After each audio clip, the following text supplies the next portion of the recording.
خب بچه‌ها، فعالیت کارگاهی گفته به فرم پروژه لاگین یک کادر متن و به فرم مشخصات کاربری یک کنترل کادر تصویر به نام پیکچر یوزر که ما گفتیم که اسمش رو تغییر نمیدیم و یک دکمه برای بارگذاری تصویر کاربر با نام btn load picture اضافه کنیم.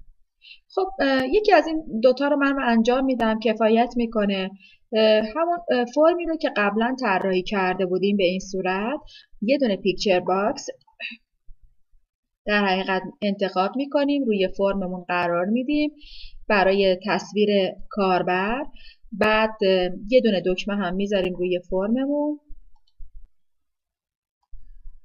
میتونیم اینو بنویسیم load picture برای بارگذاری تصویر که روی این که کلیک میکنیم بتونیم عکسمون رو لود کنیم و بذاریم روی فرم. حالا فرض میکنیم که روی این دابل کلیک میکنیم، میخوایم روی این قسمت وقتی که روی این دکمه کلیک میکنیم در حقیقت عکس بارگذاری بشه. توی قسمت پیکچر باکس یکمون خاصیت ایمیجش، شما بعد این برنامه رو دیگه بلد باشید، پروپرتیز، توی کلاس پروپرتیز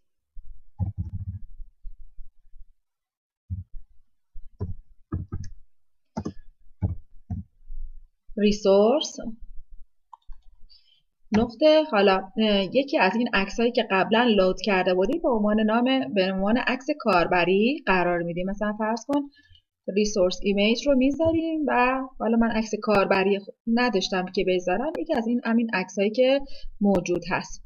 حالا چون الان میبینید یه خطایی به ما میده، چون ما پروژه‌ای که باز کردیم توی قسمت سولوشن اکسپلوررمون گزینه در حقیقت پروپرتیز ریسورس رس رو ما هنوز پیکچری رو اد نکردیم. پس میریم قسمت این اد اگزیت، یه دونه عکس ورمی‌داریم و میذاریم به عنوان مثلا کاربری. مثلا این کوالای خوبه، به عنوان یه کاربر جالب در میاد. پس بنابراین یه بار دیگه میریم این قسمت رو نقطه میزنیم. بله، این کوالا رو انتخاب میکنیم، سیمیکولن. حالا برنامه رو اجرا میکنیم. بله، لود پیکچر رو که بزنم بعد میبینید که خاصیت استرچش هم هنوز فعال نکردیم.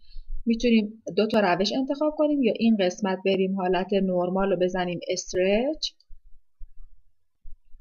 که وقتی که برنامه اجرا میشه لود پیکچر رو که بزنم عکس کاربری اینجا برامون مشاهده بشه.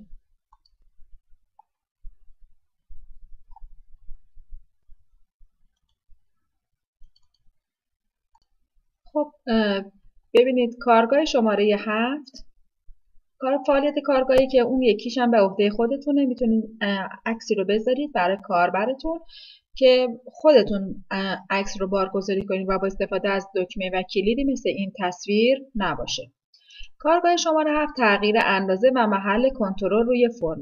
میگه که میخوایم یه برنامه آلبوم تصویر رو توسعه بدیم تا قابلیت نمایش تصویر، بزرگ کردن، کوچک شدن تصویر رو داشته باشه. همون قسمت آلبوم تصویرمون میاریم که عکسی روش قرار دادیم، 4 تا دکمه روش قرار میدیم. بچه اینا با BTN هستن، این پیکچر باکسه.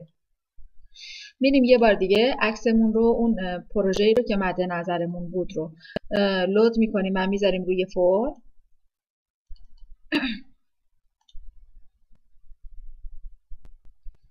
بله، این حالت که تصویر 1 و تصویر 2 میاد. من 4 تا دکمه دیگه میذارم روی فرممون، یکی برای عکس بعدی، ازش یک کپی میگیرم میذارم اینجا، یه هم برای عکس قبلی. خب یک کپی میگیرم اینجا میذارم. خب اینجا خودش گفته بود که عکس قبلی، عکس بعدی به اضافه و منها. پس من یه بار دیگه اینو من دیلیتش کنم، بذاریمش اینجا و اینم بذاریم اینجا. ازشون یکی کپی بگیریم، کنترل رو میگیریم، این برای به اضافه و یه دونه کپی دیگه، اینم برای منفی. به این صورت فرممون رو طراحی میکنیم. عکسی هم که داخلش قرار دادیم، قرار شده وقتی که برنامه رو اجرا میکنیم روی دکمه به اضافه که بزنیم عکسمون بزرگ بشه، رو منفی عکسمون کوچیک بشه. این بزنیم، روی این دکمه بزنیم عکس قبلی و این بزنیم عکس بعدی رو بهمون نمایش بده. خب میریم روی متن کتاب. میگه طراحی فرم انجام بدید. اندازه عرض فرم و ارتفاع فرم رو 300 قرار بدیم. 400 و 300. خود فرم رو گفته بچه‌ها. اندازه عرض فرم و ارتفاع فرم. برمیگردیم روی در حقیقت فرممون. اول فرم رو انتخاب میکنیم. تو قسمت اینجا که اومد فرم، بعد ارتفاع و در حقیقت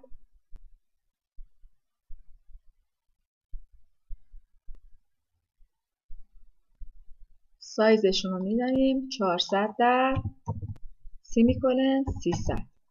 این رو براش در نظر میگیریم. خب بعد از که اینو انجامش دادیم گفته که دکمه برای بزرگنمایی BTN زوم 1، بزرگنمایی منظورش به اضافه است، و کوچک نمایی منفی، دکمه برای رفتن به عکس قبلی، دکمه برای رفتن به عکس بعدی، برای نمایش این اضافه کنیم.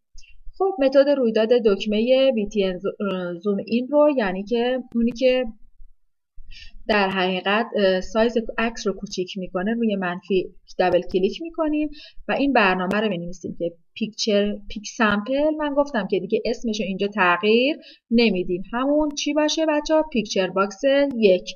گفتیم اسم کنترل ها رو به هیچ عنوان تغییر نده، بهتر هست که تغییر ندیم.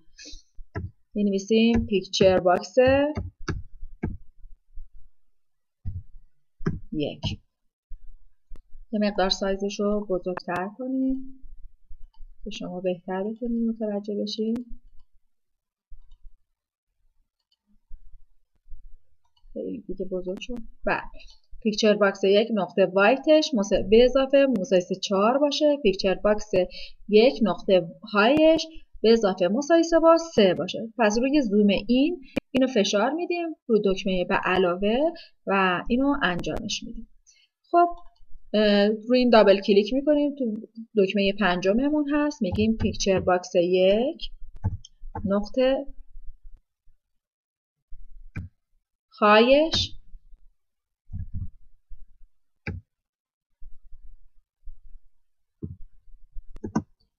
به اضافه مساوی با مثلا 5 سیمیکولن، بعد دوباره پیکچر باکس 1 نقطه وایتش یعنی پهناش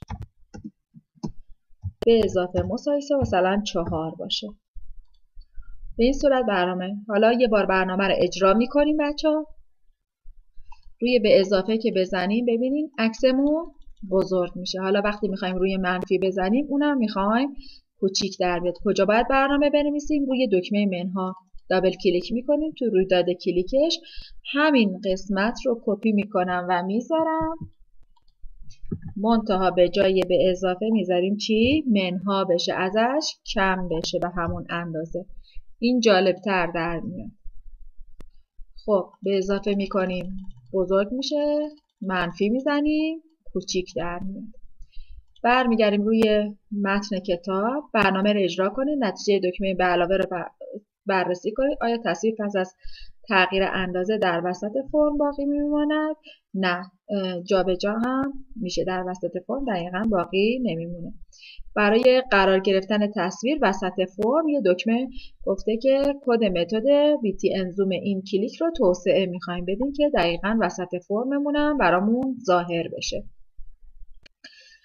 خب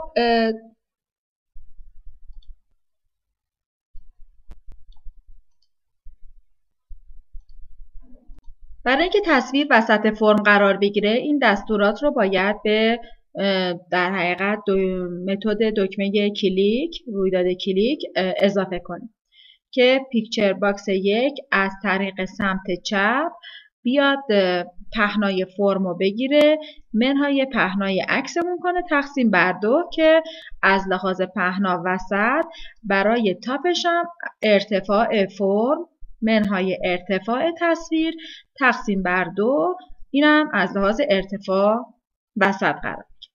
اما یه توضیح در مورد لفت و تاپ پیکچر بدم. ببینید بچه ها، هر عکسی رو که هر کنترلی رو که بر روی فرم میگذارید، مهمترین